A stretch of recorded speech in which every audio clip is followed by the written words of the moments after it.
खास मुलाकात, खास मुलाकात। सत श्री अकाल जी। प्रोग्राम एक खास मुलाकात ਦੇ ਵਿੱਚ ਤੁਹਾਡਾ ਸਵਾਗਤ। ਪਹਿਲੇ ਦਰਸ਼ਕੋ, ਇਸੇ ਪ੍ਰੋਗਰਾਮ 'ਚ ਪਿਛਲੇ ਹਫ਼ਤੇ ਜਦੋਂ ਅਸੀਂ ਤੁਹਾਨੂੰ ਦਿਖਾਇਆ ਸੀ ਸਰਦਾਰ KC ਸਿੰਘ, ਕ੍ਰਿਸ਼ਨ ਚੰਦਰ ਸਿੰਘ, ਜਿਹੜੇ ਫਾਰਮਰ ਅੰਬੈਸਡਰ ਨੇ ईरान ਤੇ UAE 'ਚ ਸਾਡੇ ਰਾਜਦੂਤ ਰਹੇ ਨੇ, ਇੰਡੀਅਨ ਫੋਰਨ ਸਰਵਿਸ ਦੇ ਸਾਬਕਾ ਅਧਿਕਾਰੀ ਨੇ, ਔਰ ਬਹੁਤ ਸਾਰੇ ਜਿਹੜੇ ਹੋਰ ਅਸਾਈਨਮੈਂਟਸ ਜਿਵੇਂ ਰਾਸ਼ਟਰਪਤੀ ਭਵਨ ਦੇ ਵਿੱਚ ਲੰਬਾ ਸਮਾਂ ਗਿਆਨੀ ਜੈਲ ਸਿੰਘ ਹੋਰਾਂ ਨਾਲ ਰਹੇ ਨੇ, ਤੇ ਵਾਜਪਾਈ ਸਰਕਾਰ ਦੇ ਟਾਈਮ ਉਹ ਜਲੰਧਰ ਦੇ ਵਿੱਚ ਵੀ ਉਹਨਾਂ ਨੂੰ ਇੱਕ ਅਸਾਈਨਮੈਂਟ ਮਿਲੀ। ਹੋਰ ਬਹੁਤ ਸਾਰੀਆਂ ਜਿਹੜੀਆਂ ਗਵਰਨਮੈਂਟ ਵੱਡੀਆਂ ਅਸਾਈਨਮੈਂਟ 'ਤੇ ਉਹਨਾਂ ਨੇ ਕੰਮ ਕੀਤਾ, ਅਤੇ ਹੁਣ ਉਹਨਾਂ ਨੇ ਇੱਕ ਸੁਪਨਾ ਲਿਆ ਪੰਜਾਬ ਨੂੰ ਦੁਬਾਰਾ ਸੁਨਹਿਰਾ ਬਣਾਉਣ ਦਾ। ਉਹਦੇ ਬਾਰੇ ਅਸੀਂ ਗੱਲਬਾਤ ਕਰ ਰਹੇ ਸੀ, ਉਹੀ ਗੱਲਬਾਤ ਅਸੀਂ ਅੱਗੇ ਤੋਰ ਰਹੇ ਹਾਂ। ਇੱਕ ਵਾਰ ਫਿਰ ਉਹਨਾਂ ਦਾ ਸਵਾਗਤ ਕਰਦੇ ਹਾਂ। ਤੁਹਾਡਾ ਫਿਰ ਸਵਾਗਤ ਜੀ ਇਸ ਪ੍ਰੋਗਰਾਮ 'ਚ। ਹਾਂਜੀ, ਜਿਹੜੀ ਲਾਸਟ ਟਾਈਮ ਗੱਲ ਕਰ ਰਹੇ ਸੀ ਨਾ ਜੀ, ਤੁਸੀਂ ਤੁਹਾਡੀ ਗੱਲ ਮੰਨ ਲਈ ਕਿ ਪੰਜਾਬ ਦਾ ਮਾਫੀਆ ਖਤਮ ਕਰ ਦੋਗੇ, ਜਾਂ ਪੰਜਾਬ ਦੀ ਡਾਈਵਰਸੀਫਿਕੇਸ਼ਨ 'ਤੇ ਤੁਸੀਂ ਗੱਲ ਕੀਤੀ, ਪੰਜਾਬ ਦੇ ਬੱਚੇ ਬਾਹਰ ਜਾ ਰਹੇ ਨੇ। ਇਹ ਸਾਰੇ ਇਸ਼ੂਜ਼ ਮੈਂ ਦੇਖ ਰਿਹਾ ਤੁਹਾਡੇ ਇਸ ਮੰਚ ਦੇ ਨੇ। ਮੈਂ ਜਿਹੜੇ ਮੰਚ ਬਾਰੇ ਥੋੜ੍ਹੀ ਜਿਹੀ ਗੱਲ ਕਰਨੀ ਚਾਹੁੰਦਾ। ਤੁਸੀਂ ਕਿਹਾ ਕਿ 16 ਬੰਦੇ ਤੁਸੀਂ ਇਕੱਠੇ ਕੀਤੇ ਨੇ। ਮੈਂ ਲਿਸਟ ਦੇਖ ਰਿਹਾ ਸੀ, ਉਹ ਆਪਣੇ ਆਪਣੇ ਖੇਤਰ ਦੇ ਵੱਡੇ ਬੰਦੇ ਨੇ।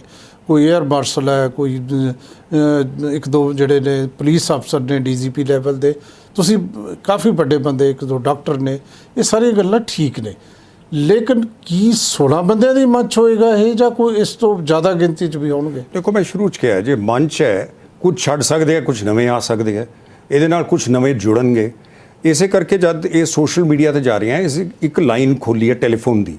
ਕੀ ਹੈ ਉਹਦਾ ਨੰਬਰ ਹੈਗਾ 74 064 555 5 ਵਾਰੀ 5, ਪੰਜਾਬ ਦੇ 5 ਦਰਿਆ। 74 064 55555 5 ਵਾਰੀ 5। ਉਹਦੇ ਤੇ ਇਹਨਾਂ ਨੂੰ ਕਿਹਾ ਕਿ ਜਿਹੜੇ ਅਸੀਂ ਮੁੱਦੇ ਚੱਕ ਰਹੇ ਹਾਂ, ਤੁਸੀਂ ਫੋਨ ਕਰਕੇ ਮਿਸ ਕਾਲ ਦਿਓ, ਸਾਨੂੰ ਦੱਸੋ ਇਹ ਠੀਕ ਹੈ ਜਾਂ ਕੁਝ ਮੁੱਦੇ ਹੈ ਜਿਹੜੇ ਅਸੀਂ ਨਹੀਂ ਚੱਕ ਰਹੇ, ਜਾਂ ਤੁਸੀਂ ਜੁੜਨਾ ਚਾਹੁੰਦੇ ਹੋ ਸਾਡੇ ਨਾਲ। ਉਹ ਜੁੜਨ ਦਾ ਇਹ ਹੈ ਕਿ 150 ਬੰਦਾ ਜਿੱਥੇ ਇਕੱਠਾ ਕਰਦਾ ਹੈ। ਕੋਈ ਜੁੜਨ ਦਾ ਕੋਈ ਮੈਂਬਰਸ਼ਿਪ ਲਓ? ਨਹੀਂ, ਕੋਈ ਮੈਂਬਰਸ਼ਿਪ ਨਹੀਂ ਹੈ। ਇਹ ਓਪਨ ਐਂਡਡ ਹੈ, ਇਹ ਕੋਈ ਰਜਿਸਟਰਡ ਨਹੀਂ ਹੈ।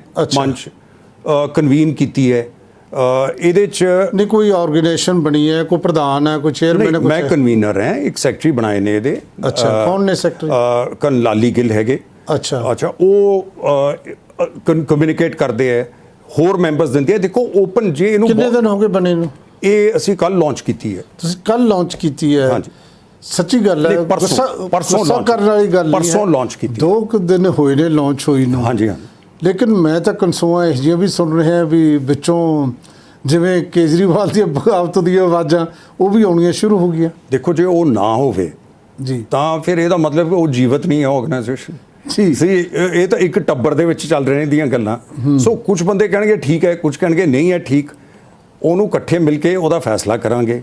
ਜੇ ਕਿਸੇ ਨੂੰ ਨਹੀਂ ਪਸੰਦ ਭਾਈ ਤੂੰ ਨਾ ਰਹਿ, ਜੇ ਕੋਈ ਹੋਰ ਬੰਦਾ ਜੁੜੇਗਾ ਹੋਰ ਬੰਦਾ ਜੁੜ ਜਾਏਗਾ। ਸੋ ਫੋਰਮ ਦਾ ਕਨਸਟੀਟਿਊਸ਼ਨ ਹੈ ਤੁਹਾਡਾ? ਨਹੀਂ, ਕੋਈ ਕਨਸਟੀਟਿਊਸ਼ਨ ਨਹੀਂ, ਕਿਤੇ ਰਜਿਸਟਰ ਨਹੀਂ ਕੀਤੀ ਕੋਈ ਕਿਤੇ। ਤੁਸੀਂ ਇਹ ਵੋਲੰਟਰੀ ਹੈ ਆਰਗੇਨਾਈਜੇਸ਼ਨ। ਕਿਵੇਂ ਇਹਦੀ ਕੋਈ ਮੀਟਿੰਗ ਕਦੋਂ ਕਰਨੀ ਹੈ, ਕਿਵੇਂ ਕਰਨੀ ਹੈ, ਕੋਈ ਹੈੱਡਕੁਆਟਰ ਕਿਸ? ਇਹਦਾ ਹਲੇ ਕੋਈ ਹੈੱਡਕੁਆਟਰ ਨਹੀਂ, ਹਲੇ ਬਿਲਕੁਲ ਫਲੈਕਸੀਬਲ ਹੈ। ਜਿਵੇਂ ਉਹ ਰਾਸ਼ਟਰ ਮੰਚ ਵਾਲੇ ਕਰਦੇ, ਉਹ ਵੀ ਜਦ ਯਸ਼ਵੰਤ ਸਿਨਹਾ ਜੀ ਕਰ ਲੈਂਦੇ ਉਹਨਾਂ ਨਾਲ ਗੱਲ ਕਰ ਲੈਂਦੇ ਆ। ਅੱਛਾ, ਸੋ ਇਹ ਇੱਕ ਦੂਜੇ ਨਾਲ ਗੱਲ ਕਰਕੇ ਤੈਅ ਕਰਕੇ। ਇਹਦੇ ਪਿੱਛੇ ਤੁਹਾਡਾ ਫਿਰ ਮੇਰੇ ਸੁਪਨਾ ਕੀ ਹੈ? ਮੈਂ ਕਲੀਅਰ ਨਹੀਂ ਹੋ ਰਿਹਾ ਇਹਦੇ। ਦੇਖੋ, ਸੁਪਨਾ ਇਹ ਹੈ ਕਿ ਬਈ ਆ ਮੁੱਦਿਆਂ ਦੀ ਡਿਸਕਸ਼ਨ ਕਰੀਏ। ਜ਼ਰੂਰੀ ਨਹੀਂ ਸਾਰੇ ਬੰਦੇ ਇਕੱਠੇ ਬੈਠ ਕੇ ਕਰਨ, ਤਾਂ ਹੀ ਐਕਸਪਰਟ ਨੇ ਜੀ। ਉਹਦੇ 4-5 ਬੰਦਿਆਂ ਨੂੰ ਇਨਵੋਲਵ ਕਰੋ ਜਿਹੜੇ ਐਕਸਪਰਟ ਨੇ। ਸਾਰੇ ਤਾਂ ਤੁਸੀਂ ਕੋਈ ਤੁਸੀਂ ਡਿਬੇਟ ਆਰਗੇਨਾਈਜ਼ ਕਰੋਗੇ, ਕੋਈ ਸੈਮੀਨਾਰ ਕਰੋਗੇ, ਕੋਈ TV ਡਿਬੇਟ ਕਰੋਗੇ ਕੀ? 2-3 ਤਰੀਕੇ। ਇੱਕ ਤਾਂ ਟਾਊਨ ਹਾਲ, ਕੋਈ ਬਹੁਤੀ, ਇੱਕ ਤਾਂ ਮਹਾਮਾਰੀ ਕਰਕੇ ਬਹੁਤੀ ਵੱਡੀ ਕੋਈ ਲੱਖਾਂ ਦੀ ਰੈਲੀ ਕਰਨ ਦੀ ਲੋੜ ਨਹੀਂ। 200-300 ਬੰਦੇ ਇਕੱਠੇ ਕੀਤੇ, ਉਹ ਤਾਂ ਮੀਡੀਆ 'ਚ ਆ ਜਾਂਦੀ ਹੈ। ਹਾਂਜੀ, ਇੱਕ ਉਹਨਾਂ ਨਾਲ ਜਵਾਬ ਸਵਾਲ ਕਰੋ, ਜਿਨ੍ਹਾਂ ਨਾਲ ਜਵਾਬ ਸਵਾਲ ਹੋ ਸਕੇ। ਤੁਸੀਂ ਬੋਲੋ, ਉਹ ਤੁਹਾਨੂੰ ਸਵਾਲ ਪੁੱਛ ਸਕਣ। ਇਹ ਨਹੀਂ ਕਿ ਲੈਕਚਰ ਦੇ ਕੇ ਅੱਗੇ ਨਿਕਲ ਜਾਓ। ਵਾਰਤਾਲਾਪ, ਗੱਲਬਾਤ ਕਿਵੇਂ ਚਲਾਉਣੀ ਲੋਕਾਂ ਨਾਲ। ਦੂਜਾ, ਸੋਸ਼ਲ ਮੀਡੀਆ ਦੇ ਰਾਹੀਂ। ਤੀਜਾ, ਵੈਬ ਸੈਮੀਨਾਰ ਵੀ ਕਰਾਂਗੇ। ਚੌਥਾ, TV, ਜਿਵੇਂ ਤੁਹਾਡੇ ਨਾਲ ਗੱਲ ਕਰ ਰਹੇ ਹਾਂ, TV ਤੇ ਪੈਨਲ ਵੀ ਜਾ ਸਕਦਾ ਹੈ ਕਿ 3-4 ਮੈਂਬਰ ਜਿਹੜੇ ਇੱਕ ਮੁੱਦੇ ਤੇ ਗੱਲ ਕਰ ਸਕਦੇ ਆ, ਸਾਰੇ ਮੁੱਦਿਆਂ ਤੇ ਨਾ ਕਰਨ। ਲਾਅ ਐਂਡ ਆਰਡਰ ਦੀ ਗੱਲ ਆਉਂਦੀ, ਜਿਹੜੇ ਬੰਦੇ ਇਹਦੇ ਨਾਲ ਇਸ ਪੁਲਿਸ 'ਚ ਰਹੇ ਹੈ ਜਾਂ ਉਹਨਾਂ ਨੂੰ ਸਵਾਲ ਪੁੱਛੇ ਜਾ ਸਕਦੇ ਹੈ ਕਿ ਇਹ ਕਿਉਂ ਨਹੀਂ ਟੁੱਟ ਸਕਦਾ। ਮਾਫੀਆ ਦਾ ਜਿਹੜਾ ਪੁਲਿਸ ਦੇ ਨਾਲ ਗੱਠਜੋੜ ਹੈ, ਔਰ ਪੁਲਿਸ ਇੰਨੀ ਹਾਮੀ ਹੋਈ ਹੈ ਪੰਜਾਬ ਦੇ ਵਿੱਚ। ਜਦ ਦਾ ਅੱਤਵਾਦ ਆਇਆ ਉਦੋਂ ਦੀ ਪੁਲਿਸ ਦਾ ਪੂਰਾ ਕੰਟਰੋਲ ਹੈ। ਤਾਂ ਇਸ ਕਰਕੇ ਇਹਨੂੰ ਕਿਵੇਂ ਨੋਰਮਲਾਈਜ਼ ਕਰਨਾ, ਇਹ ਕਿਵੇਂ ਇੱਕ ਨਾਰਮਲ ਸਟੇਟ ਇਹਨੂੰ ਕਿਵੇਂ ਬਣਾਈਏ ਜਿੱਥੇ ਲੋਕ ਡਰਨ ਨਾ ਪੁਲਿਸ ਤੋਂ, ਪੁਲਿਸ ਨੂੰ ਆਪਣਾ ਹਮਾਇਤੀ ਗਿਣਨ। ਇਹ ਨਾ ਹੋਵੇ ਕਿ ਪੁਲਿਸ ਵਾਲਾ ਕਰ ਦੇਗਾ। ਫਿਰ ਇਹਦਾ ਜਿਹੜਾ ਹਾਇਰਾਰਕੀ, ਇੱਕ ਕੰਟਰੋਲ ਹੁੰਦਾ, ਜਿਹੜੇ ਯੂਨੀਫਾਰਮ ਪਾਉਂਦੇ ਆ ਉਹਦੇ ਵਿੱਚ ਕੰਟਰੋਲ ਹੈ। ਜਿਹੜਾ ਲੈਫਟੀਨੈਂਟ ਉਹ ਕੈਪਟਨ ਦੀ ਮੰਨਦਾ, ਕੈਪਟਨ ਮੇਜਰ ਦੀ। ਜੇ ਤੁਸੀਂ ਹਲਕੇ ਇੰਚਾਰਜ ਲਾ ਦੋਗੇ ਔਰ ਥਾਣੇਦਾਰ ਸਮਝੇਗਾ ਕਿ ਹਲਕਾ ਇੰਚਾਰਜ ਮੇਰੀ ਬਦਲੀ ਕਰਾ ਸਕਦਾ ਹੈ, ਫਿਰ ਉਹ ਆਪਣੇ ਐਸਪੀ ਦੀ, ਡੀਆਈਜੀ ਦੀ, ਆਈਜੀ ਦੀ, ਡੀਜੀ ਦੀ, ਡੀਜੀਪੀ ਦੀ ਕਿਉਂ ਮੰਨੇਗਾ? ਇਹ ਸਾਰਿਆਂ ਤੋਂ ਮਾੜੀ ਗੱਲ ਹੈ ਜੇ ਤੁਸੀਂ ਇੱਕ ਯੂਨੀਫਾਰਮ ਵਾਲੀ ਜਿਹੜੀ ਸਰਵਿਸ ਹੈ ਉਹਦਾ ਆਰਡਰ ਤੋੜ ਕੇ ਸਾਈਡਾਂ ਨੂੰ ਕਮਾਂਡ ਦੇ ਦਿਓ ਕਿ ਲੋਕਲ ਬੰਦਿਆਂ ਤੋਂ ਆਰਡਰ ਲਓ, ਤੁਸੀਂ ਉੱਪਰ ਵਾਲਿਆਂ ਤੋਂ ਨਾ ਲਓ। ਫਿਰ ਉੱਪਰ ਵਾਲਾ ਉਹਨੂੰ ਕਿਵੇਂ ਚਲਾਏਗਾ? ਉਹ ਤਾਂ ਫਿਰ ਘੋੜੇ ਜਿਹੜੇ ਹੈ ਉਹ ਲਗਾਮ ਛੜਾ ਕੇ ਆਪਣੀ ਤਰੀਕੇ ਨਾਲ ਭੱਜਣਗੇ। ਫਿਰ ਉਹ ਕਰਪਸ਼ਨ ਉਹਦੇ ਨਾਲ ਵਧੇਗੀ। ਕੰਮ ਜਿਹੜੇ ਹੋਣੇ ਆ ਉਹ ਕਿਉਂ ਥੱਲੇ ਵਾਲਾ ਜਿਹੜਾ ਤੁਸੀਂ ਉਹਨੂੰ ਵਰਡ ਯੂਜ਼ ਕੀਤਾ ਹੈ, ਕਿਤੇ ਵੀ ਤੁਸੀਂ ਮੈਂ ਦੇਖ ਰਿਹਾ ਸੀ ਭ੍ਰਿਸ਼ਟਾਚਾਰ ਦੀ ਗੱਲ ਨਹੀਂ ਕੀਤੀ ਆਪਣੇ ਇਸ 'ਚ, ਵੀ ਭ੍ਰਿਸ਼ਟਾਚਾਰ ਨੂੰ ਰੋਕਣ ਲਈ ਅਸੀਂ ਕੋਈ ਗੱਲ ਕਰਾਂਗੇ। ਜੇ ਸਿਸਟੈਮਿਕ ਰਿਫਾਰਮ ਦੀ ਗੱਲ ਕਰ ਰਹੇ ਹਾਂ, ਭ੍ਰਿਸ਼ਟਾਚਾਰ ਤਾਂ ਉਹਦੇ ਸਾਰਿਆਂ ਤੋਂ ਮੂਹਰੇ ਆਉਂਦਾ ਹੀ ਆਉਂਦਾ। ਜੇ ਕੱਲੀ ਭ੍ਰਿਸ਼ਟਾਚਾਰ ਦੀ ਗੱਲ ਕਰੀ ਜਾਏ, ਉਹ ਸਿਸਟਮ ਨਾ ਬਦਲੀਏ।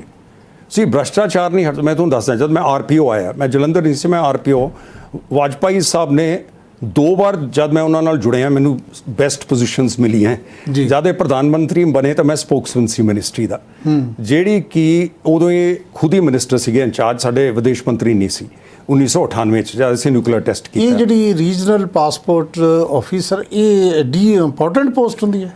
ਵਾਜਪਾਈ ਸਾਹਿਬ ਜਦ ਵਿਦੇਸ਼ ਮੰਤਰੀ ਬਣੇ 1977 ਚ, ਐਮਰਜੈਂਸੀ ਦੇ ਬਾਅਦ ਇੰਦਰਾ ਗਾਂਧੀ ਹਾਰ ਗਏ, ਤਾਂ ਇਹ ਲੋਕਾਂ ਨਾਲ ਜੁੜੇ ਹੋਏ ਸੀ। ਇਹਨਾਂ ਨੇ ਕਿਹਾ ਦੇਖੋ ਮੈਂ ਵਿਦੇਸ਼ ਮੰਤਰੀ ਹਾਂ, ਆਮ ਬੰਦੇ ਨੂੰ ਇਹ ਕੋਈ ਅਸਰ ਨਹੀਂ ਪੈਂਦਾ ਚੀਨ ਨਾਲ ਰਿਸ਼ਤੇ ਕੀ ਹੈ, ਚਲੋ ਪਾਕਿਸਤਾਨ ਨਾਲ ਥੋੜੀ ਜਿਹੀ ਦਿਲਚਸਪੀ ਹੋਏਗੀ। ਉਹਨਾਂ ਦਿਨਾਂ 'ਚ ਕੋਈ ਕੋਲਡ ਵਾਰ ਸੀ, ਪਤਾ ਸੀ ਰੂਸ ਦੇ ਨੇੜੇ ਹੈ, ਅਮਰੀਕਾ ਦੇ ਉਹਨੇ ਨੇੜੇ ਨਹੀਂ, ਕੋਈ ਬਹੁਤੀ ਅਦਲ ਬਦਲ ਤੁਸੀਂ ਵਿਦੇਸ਼ ਨੀਤੀ 'ਚ ਨਹੀਂ ਸੀ ਕਰ ਸਕਦੇ। ਪਰ ਤੁਹਾਨੂੰ ਪਾਸਪੋਰਟ ਮਿਲਦਾ ਕਿ ਨਹੀਂ, ਪਾਸਪੋਰਟ ਆਫਿਸ ਠੀਕ ਚੱਲਦੇ ਹੈ ਕਿ ਨਹੀਂ, ਅੱਛਾ, ਇਹਦੇ ਨਾਲ ਉਹ ਜੱਜ ਕਰਨਗੇ ਕਿ ਵਾਜਪਾਈ ਸਾਹਿਬ ਦੇ ਆਉਣ ਨਾਲ ਕੋਈ ਅਸਰ ਪਿਆ ਜਾਂ ਇਹ ਚੀਜ਼ ਉਵੇਂ ਚੱਲੀ ਜਾਏਗੀ। ਤੇ ਉਹਨਾਂ ਨੇ ਮੰਤਰਾਲੇ 'ਚ ਕਿਹਾ ਕਿ ਇਹ ਬੜੀਆਂ ਸ਼ਿਕਾਇਤਾਂ ਆਉਂਦੀਆਂ, ਤੁਸੀਂ ਜਿਹੜੇ ਨੌਜਵਾਨ ਡਾਇਰੈਕਟ ਰਿਕਰੂਟ ਨੇ ਉਹਨਾਂ ਨੂੰ ਰੀਜਨਲ ਪਾਸਪੋਰਟ ਅਫਸਰ ਭੇਜੋ, ਕੋਈ ਜਾਵੇ ਨਾ।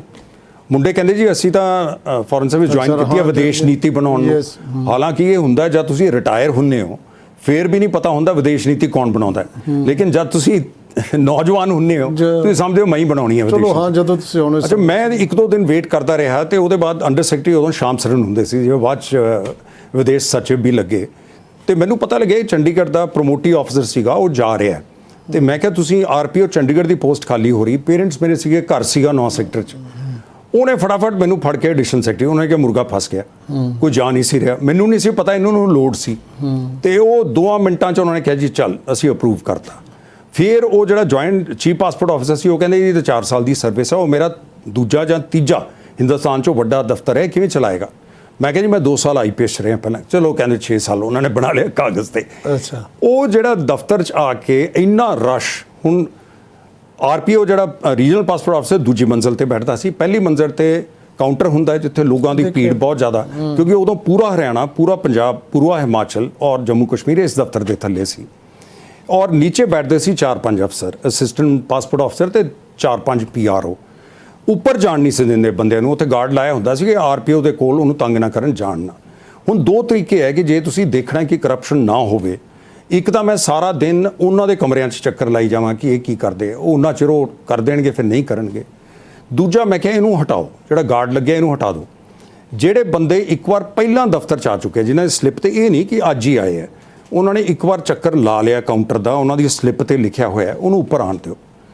ਉਹ ਮੇਰੇ ਕੋਲ ਆਏ ਅਫਸਰ, ਏਪੀਓ ਜੀ ਇਹ ਤਾਂ ਤੁਹਾਨੂੰ ਕੰਮ ਨਹੀਂ ਕਰਨ ਦੇਣੇ, ਕਿ ਮੈਂ ਕਹਿੰਦਾ ਤੁਸੀਂ ਆਪਣਾ ਕੰਮ ਕਰੋ, ਮੈਨੂੰ ਕਰਨ ਦਿਓ। ਫਿਰ ਇੱਕ ਤਰੀਕਾ ਬਣਾ ਲਿਆ, ਉਹ 100-150 ਬੰਦਾ ਦਿਨ ਦਾ ਇਕੱਠਾ ਹੋ ਜਾਣਾ ਬਾਹਰ, ਜਿਹੜੇ ਦੁਖੀ ਹੋਏ ਜਿਨ੍ਹਾਂ ਨੂੰ ਪਾਸਪੋਰਟ ਨਹੀਂ ਮਿਲਦੇ, ਉਹਨਾਂ ਨਾਲ ਇੱਕ ਇੱਕ ਕਰਕੇ ਮਿਲਣਾ। ਉਹਨਾਂ ਨੂੰ ਕਹਿੰਦੇ ਤੁਸੀਂ ਆਪਣੀ ਸਲਿੱਪ ਇੱਥੇ ਛੱਡ ਜਾਓ, ਤੁਸੀਂ ਹੁਣ ਘੁੰਮ ਆਓ ਸ਼ਹਿਰ, ਤੁਸੀਂ ਮੇਰੇ ਕੋਲ ਆਉਣਾ 3 ਵਜੇ। ਅੱਛਾ, ਸ਼ੁਰੂ 'ਚ ਉਹਨਾਂ ਨੂੰ ਉਤਵਾਰ ਨਾ ਆਵੇ, ਘੁੰਮ ਕੇ ਫਿਰ ਆ ਜਾਣ ਕਿਊ 'ਚ। ਮੈਂ ਕਿਹਾ ਦੇਖ ਜੇ ਬਾਰ-ਬਾਰ ਆਏਗਾ ਮੈਂ ਸਲਿੱਪ ਵਾਪਸ ਦੇ ਦੇਣੀ ਹੈ, ਤੂੰ ਹੁਣ ਇਤਵਾਰ ਕਰ, ਤੂੰ 3 ਵਜੇ ਆਈ। ਮੈਂ ਫਿਰ ਲੰਚ ਖਾਣ ਚਲੇ ਜਾਣਾ, ਉਹ ਸਲਿੱਪਾਂ ਮੈਂ ਦੇਣੀਆਂ ਸੁਪਰਡੈਂਟ ਨੂੰ, ਇਹ ਫਾਈਲਾਂ ਮੇਰੇ ਮੇਜ਼ ਤੇ ਹੋਣ ਜਦ ਮੈਂ ਆਉਣਾ ਲੰਚ ਦੇ ਬਾਅਦ। ਉਹਦੇ 'ਚ ਹੁੰਦਾ ਕੀ ਹੈ, ਕੋਈ ਰਾਕਟ ਸਾਇੰਸ ਤਾਂ ਹੈ ਨਹੀਂ, ਇਹ ਕਿਸੇ ਦੇ ਪਾਸਪੋਰਟ ਦੀ ਫੋਟੋ ਹੈ ਨਹੀਂ। ਉਹ ਵਿਚਾਰਾ 2 ਵਾਰ ਕਾਊਂਟਰ ਤੇ ਦੇ ਗਿਆ, ਉੱਤੇ ਜਾਂਦਾ ਹੈ, ਉਹ ਕਲਰਕ ਨੇ ਲਾਈ ਨਹੀਂ ਫਾਈਲ 'ਚ, ਹਰੇਕ ਵਾਰ ਲਿਖਤੇ ਦੇਣਗੇ ਫੋਟੋ ਹੈ ਨਹੀਂ। ਉਹ ਕਹਿੰਦਾ ਜੀ ਮੈਂ ਦੇ ਗਿਆ ਸੀ। ਮੈਂ ਉਹਨੂੰ ਕਹਿਣਾ, ਮੈਂ ਕਿਹਾ ਅੱਜ ਖਿਚਾਏਗਾ ਫੋਟੋ? ਮੈਂ ਕਿਹਾ ਤੂੰ ਖਿਚਾ ਕੇ ਲਿਆ, ਅੱਜ ਹੀ ਦਿਉ ਤੈਨੂੰ ਪਾਸਪੋਰਟ। ਸੋ ਮੈਂ ਉਹ ਫਿਰ ਉਹ ਸਿਸਟਮ ਇਹੋ ਜਿਹਾ ਬਣਾ ਲਿਆ ਅਫਸਰਾਂ ਚਲੋ ਨੂੰ ਬੁਲਾ ਮਤਲਬ ਕੇ। ਤੁਸੀਂ ਉਹਨਾਂ ਦਾ ਸੋ ਇਸ ਕਰਕੇ ਜੇ ਤੁਸੀਂ ਚਾਹੋ ਬਦਲਣਾ, ਜਦ ਤੱਕ ਸਿਸਟਮ ਨਹੀਂ ਬਦਲਦੇ ਜੀ ਤੁਸੀਂ ਕਰਪਸ਼ਨ ਨਹੀਂ ਬਦਲ ਸਕਦੇ। ਔਰ ਇਸ ਕਰਕੇ ਅਸੀਂ ਫੋਕਸ ਇਸ ਚੀਜ਼ ਤੇ ਕਰ ਰਹੇ ਹਾਂ। ਐਵੇਂ ਕਹੀ ਜਾਈਏ ਅਸੀਂ ਕਰਪਸ਼ਨ ਹਟਾ ਦਾਂਗੇ ਫਲਾਂ, ਇਹ ਸਾਰੇ ਜਿਹੜੇ ਬੰਦੇ ਮੈਂ ਦੇਖ ਰਿਹਾ ਸਾਰੇ ਇੱਕ ਅੱਧੇ ਨੂੰ ਪਟਿਆਲੇ ਦੇ ਨੂੰ ਛੱਡ ਕੇ ਬਾਕੀ ਸਾਰੇ ਚੰਡੀਗੜ੍ਹ ਦੇ ਨੇ। ਨਹੀਂ ਭਾਈ ਬਲਦੀਪ ਤਾਂ ਦਿੱਲੀ ਰਹਿੰਦੇ ਹੈ ਜਾਂ ਸੁਲਤਾਨਪੁਰ ਲੋਧੀ ਨਾਲ ਜੁੜੇ ਹੋਏ ਹੈ। ਆਪਣੇ ਸੰਧੂ ਸਾਹਿਬ ਜਿਹੜੇ ਹੈਗੇ ਫਿਰੋਜ਼ਪੁਰ ਤੋਂ ਨੇ, ਗੁਰਬੀਰ ਸੰਧੂ। ਇਹਦਾ ਮਤਲਬ ਅਲੱਗ-ਅਲੱਗ ਨਹੀਂ, ਹਾਂ ਉਹ ਫਿਰੋਜ਼ਪੁਰ ਚ ਉਹਨਾਂ ਦਾ ਪੁਰਾਣਾ ਪਿੰਡ ਹੈ। ਇਹਨਾਂ ਦੀ ਫੈਮਿਲੀ ਪੋਲਿਟਿਕਸ ਨਾਲ ਵੀ ਜੁੜੀ ਰਹੀ ਹੈ। ਇਹਨਾਂ ਨੇ ਪਹਿਲੇ ਜਦ ਕੈਪਟਨ ਸਾਹਿਬ ਪਹਿਲੀ ਵਾਰ ਸੀਐਮ ਆਏ ਸੀ ਉਦੋਂ ਕੰਮ ਵੀ ਕੀਤਾ ਉਹਨਾਂ ਨਾਲ। ਸ਼ੂਟਰ ਨੇ, ਨੈਸ਼ਨਲ ਲੈਵਲ ਦੇ ਸ਼ੂਟਰ ਹੈ, ਉਹਨਾਂ ਦਾ ਬੇਟਾ ਵੀ ਸ਼ੂਟਰ ਹੈ। ਸੋ ਕਈ ਤਰ੍ਹਾਂ ਦੇ ਬੰਦੇ ਆ ਇਹਦੇ ਚ, ਕਈ ਤਰ੍ਹਾਂ ਦੇ ਬੰਦੇ ਐਨਜੀਓ ਨਾਲ ਕੰਮ ਕਰ ਰਹੇ ਨੇ। ਡਾਕਟਰ ਹਰਸ਼ਿੰਦਰ ਪਟਿਆਲੇ ਤੋਂ ਨੇ, ਮੈਂ ਉਹਨਾਂ ਨੂੰ ਜਾਣਦਾ। ਤੇ ਇਹ ਜਿਹੜਾ ਤੁਸੀਂ ਪੋਲੀਟੀਕਲ ਬੰਦਿਆਂ ਨੂੰ ਜਾਣਬੁੱਝ ਕੇ ਅਵੋਇਡ ਕੀਤਾ, ਜਿਹੜੇ ਜ਼ਿਆਦਾ ਐਕਟਿਵ ਨੇ ਪੋਲਿਟਿਕਸ 'ਚ, ਜੇ ਉਹ ਆਉਣਾ ਚਾਹੁੰਦੇ ਨੇ ਤਾਂ ਉਹਨਾਂ ਦਾ ਦੇਖੋ, ਜੇ ਮੰਚ ਨੂੰ ਤੁਸੀਂ ਨਾਨ ਪੋਲੀਟੀਕਲ ਬਣਾਇਆ, ਪੋਲੀਟੀਕਲ ਵਾਲੇ ਤਾਂ ਫਿਰ ਤਾਂ ਇੱਕਦਮ ਉਹ ਹੋ ਜਾਏਗਾ। ਅੱਛਾ, ਫਿਰ ਦੇਖੋ ਹੁਣ ਰਾਤ ਨੂੰ ਕਈ ਵਾਰ ਜਿਵੇਂ ਟੈਲੀਵਿਜ਼ਨ ਤੇ ਜਾਂਦਾ, ਉਹ ਮੈਂ ਪਹਿਲਾਂ ਪੁੱਛ ਲੈਣਾ ਹੁੰਦਾ ਤੁਸੀਂ ਪਾਰਟੀ ਵਾਲਿਆਂ ਨੂੰ ਬੁਲਾਇਆ? ਮੈਂ ਕਿਹਾ ਮੁਰਗਿਆਂ ਦੀ ਜਿਹੜੀ ਲੜਾਈ ਹੈ ਮੈਂ ਉਹਦੇ 'ਚ ਨਹੀਂ ਜਾਣਾ ਜੀ। ਉਹ ਚਾਹੁੰਦੇ ਇੱਕ ਬੰਦਾ ਆ ਜਾਏ ਸਿਆਣਾ, ਫਿਰ ਇਹਦੇ ਵੀ ਡੂੰਗਾ ਮਾਰਨਗੇ, ਉਹਦੇ ਠੂੰਗਾ ਮਾਰੇ ਜਾਓ। ਮੈਂ ਕਿਹਾ ਨਹੀਂ, ਉਹਨਾਂ ਹੀ ਤੁਸੀਂ ਲੜਾਈ ਕਰਵਾਉਣੀ ਹੈ ਲੋਕਾਂ ਨੂੰ ਐਂਟਰਟੇਨ ਕਰਨ ਲਈ, ਮੈਂ ਉਹਦੇ 'ਚ ਨਹੀਂ ਜਾਣਾ। ਸੋ ਜੇ ਪਾਰਟੀ ਵਾਲੇ ਆ ਜਾਣਗੇ ਫਿਰ ਉਹ ਆਪਸ ਬੈਸਣ ਲੱਗ ਪੈਣਗੇ, ਪਰਸਨਲ ਹੋ ਜਾਏਗੀ ਗੱਲ, ਮੁੱਦਿਆਂ ਤੇ ਨਹੀਂ ਰਹੇਗੀ ਜੀ। ਤੁਹਾਡਾ ਜ਼ਿਆਦਾ ਜ਼ੋਰ ਜਿਹੜਾ ਹੈ ਮੁੱਦਿਆਂ ਤੇ ਹੈ ਕਿ ਅਸੀਂ ਮੁੱਦਿਆਂ ਦੀ ਚਾਹੁੰਦੇ ਆ ਕਿ ਲੋਕ ਮੁੱਦਿਆਂ ਤੇ ਔਰ ਮੁੱਦਿਆਂ ਦੀ ਰਾਜਨੀਤੀ ਕਰਨ। ਔਰ ਕੀ ਸੁਝਾਅ ਹੋ ਸਕਦਾ ਜੀ ਉਹਨਾਂ ਦਾ। ਪਰ ਦਰਸ਼ਕੋ, ਜਿਹੜੀ ਇੱਕ ਗੱਲ ਮੈਂ ਲਗਾਤਾਰ ਆਪਣੇ ਹੋਰ ਪ੍ਰੋਗਰਾਮਾਂ ਦੇ ਵਿੱਚ ਵੀ ਕਰ ਰਿਹਾ, ਉਹੀ ਹੈ ਨਾ ਕਿ ਜਾਣਬੁੱਝ ਕੇ ਲੋਕਾਂ ਦਾ ਧਿਆਨ ਮੁੱਦਿਆਂ ਤੋਂ ਹਟਾਇਆ ਜਾਂਦਾ ਹੈ, ਨਿੱਜੀ ਲੜਾਈਆਂ ਵੱਲ ਦਿਖਾਇਆ ਜਾਂਦਾ ਹੈ, ਔਰ ਇਸ ਤਰ੍ਹਾਂ ਦੇ ਮੁੱਦੇ ਉਭਾਰੇ ਜਾਂਦੇ ਨੇ ਕਿ ਜਿਹੜੇ ਅਸਲੀ ਜਾਂ ਬੁਨਿਆਦੀ ਮੁੱਦੇ ਨੇ ਉਹ ਪਿੱਛੇ ਚਲੇ ਜਾਂਦੇ ਨੇ। ਕੇਸੀ ਸਿੰਘ ਹੋਰੀ ਇਹ ਕਹਿ ਰਹੇ ਨੇ ਕਿ ਅਸੀਂ ਲੋਕਾਂ ਨੂੰ ਮੁੱਦਿਆਂ ਦੀ ਰਾਜਨੀਤੀ ਕਰਨੀ ਸਿਖਾਉਣੀ ਹੈ, ਉਹਨਾਂ ਪ੍ਰਤੀ ਜਾਗਰੂਕ ਕਰਨਾ ਹੈ। ਇਹ ਆਪਾਂ ਜਿਹੜੀ ਹੈ ਚਰਚਾ, ਇਹ ਜਿਹੜੀ ਚੱਲ ਰਹੀ ਹੈ, ਇਹ ਆਪਾਂ ਜਾਰੀ ਰੱਖਣੀ ਹੈ। ਪਰ ਦਰਸ਼ਕੋ, ਬਹੁਤ ਵਾਰ ਇਹ ਗੱਲ ਹੋਈ ਹੈ ਕਿ ਲੋਕਾਂ ਨੂੰ ਜਾਗਰਤ ਕੀਤਾ ਜਾਏ, ਅਵੇਅਰ ਕੀਤਾ ਜਾਵੇ।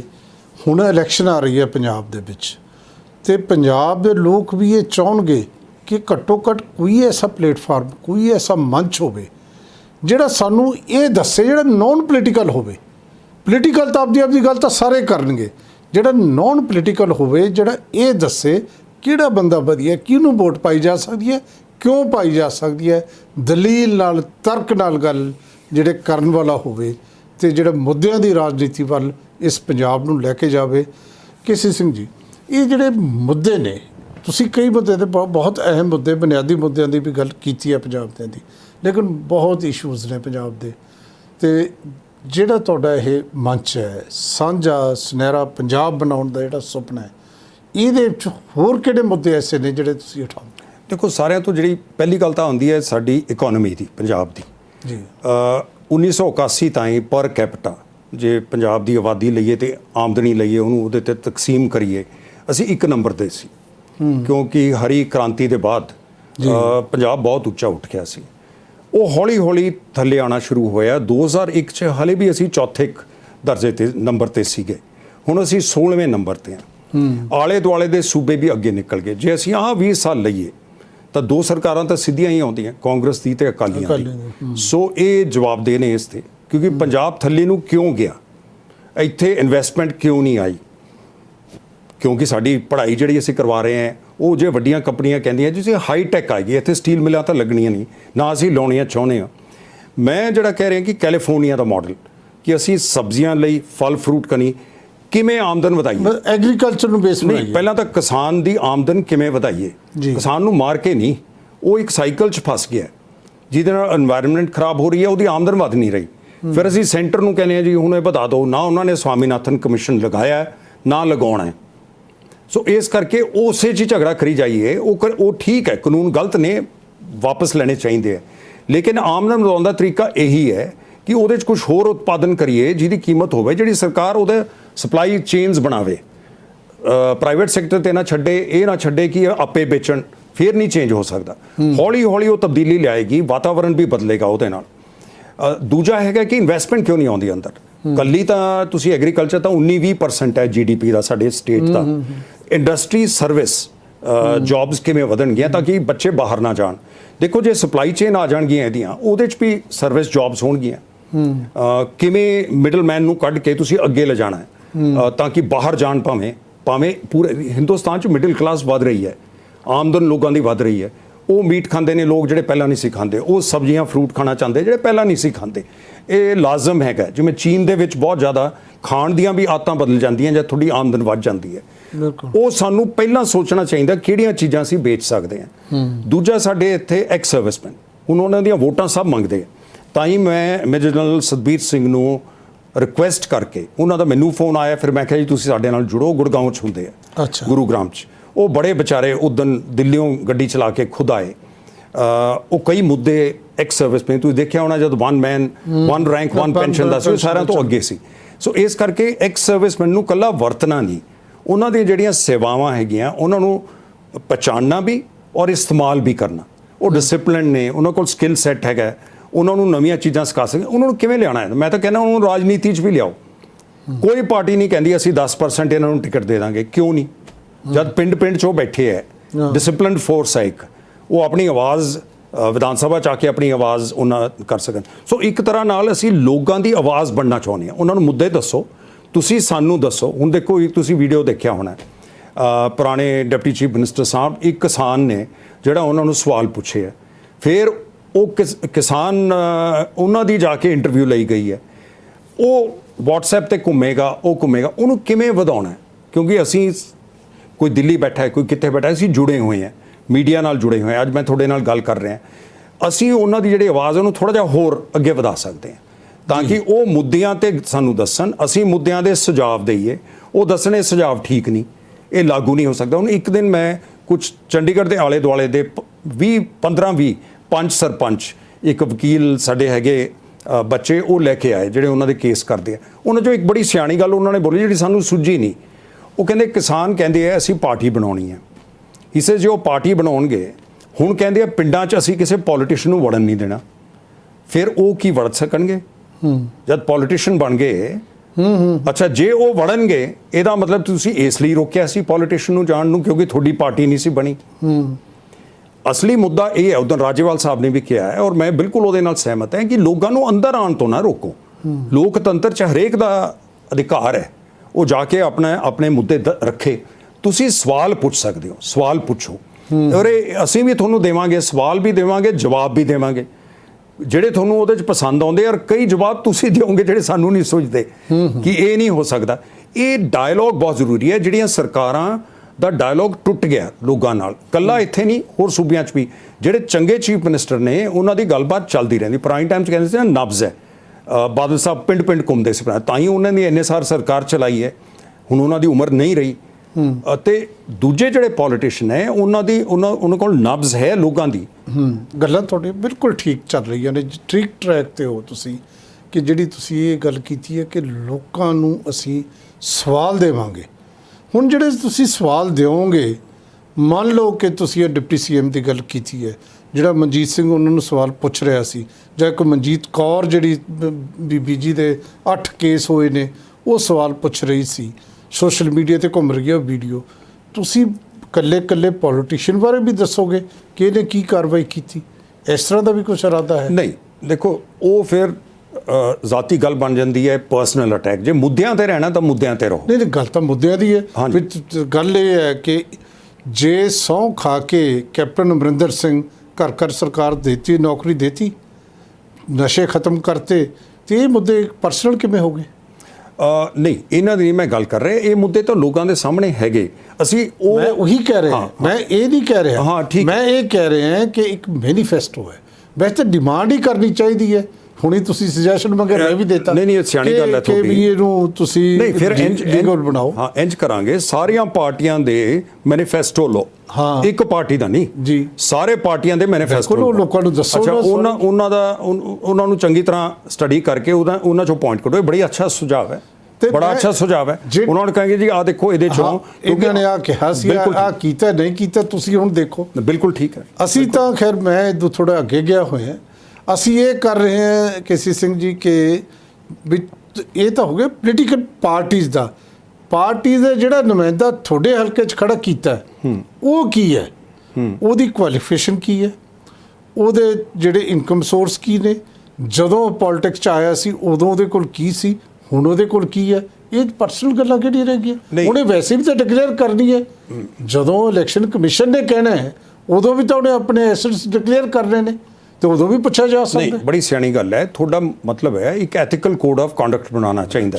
ਇੱਕ ਮੁੱਦਾ ਤਾਂ ਮੈਂ ਉਠਾ ਰਿਹਾ ਜੀ ਕਿ ਜਿਹੜੇ ਬੰਦੇ ਦੀਆਂ ਬਿਜ਼ਨਸਾਂ ਚੱਲਦੀਆਂ ਹੋਣ, ਬੱਸਾਂ ਚੱਲਦੀਆਂ ਹੋਣ, ਉਹ ਮਿਨਿਸਟਰ ਜਾਂ ਚੀਫ ਮਿਨਿਸਟਰ ਜਾਂ ਡਿਪਟੀ ਚੀਫ ਮਿਨਿਸਟਰ ਨਹੀਂ, ਇਹ ਤਾਂ ਮੈਂ ਬਾਰ-ਬਾਰ ਕਹਿੰਦਾ ਆ ਰਿਹਾ। ਅਮਰੀਕਾ ਦੇ ਵਿੱਚ ਜਦ ਰਾਸ਼ਟਰਪਤੀ ਇਲੈਕਟ ਹੋ ਜਾਂਦਾ, ਟਰੰਪ ਦੇ ਇਲਾਵਾ, ਟਰੰਪ ਨੇ ਇਹ ਨਹੀਂ ਸੀ ਕੀਤਾ, ਉਹਨੇ ਆਪਣੇ ਇਨਕਮ ਟੈਕਸ ਦੀਆਂ ਰਿਟਰਨਸ ਵੀ ਨਹੀਂ ਸੀ ਦਿੱਤੀਆਂ।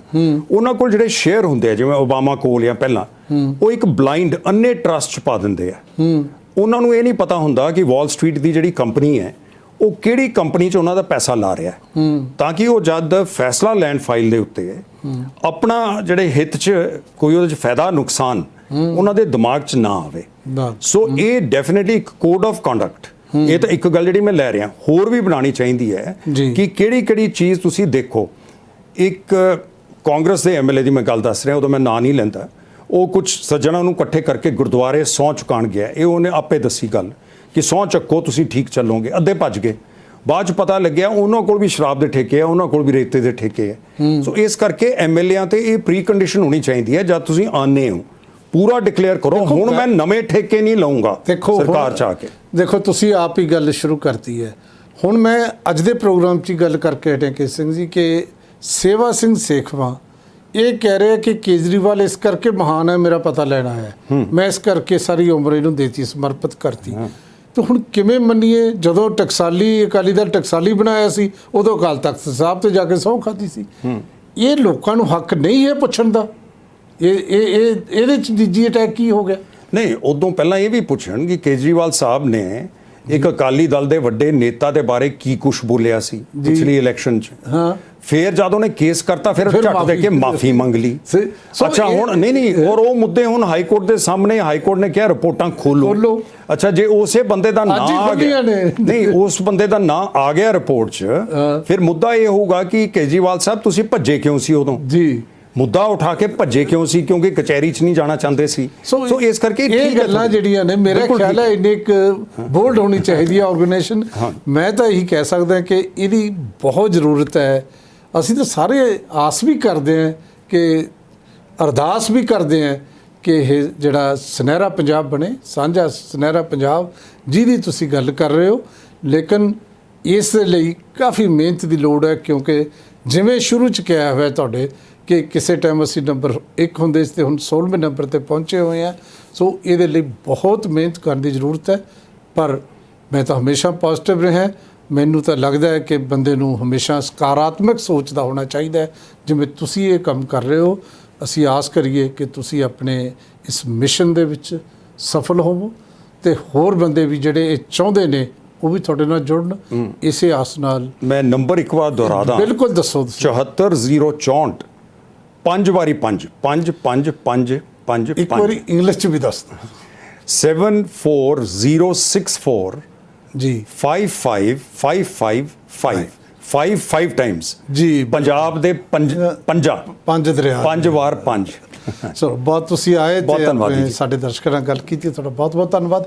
ਪਿਆਰੇ ਦਰਸ਼ਕੋ, ਤੁਹਾਡਾ ਬਹੁਤ ਬਹੁਤ ਧੰਨਵਾਦ ਜੀ। ਖਾਸ ਮੁਲਾਕਾਤ।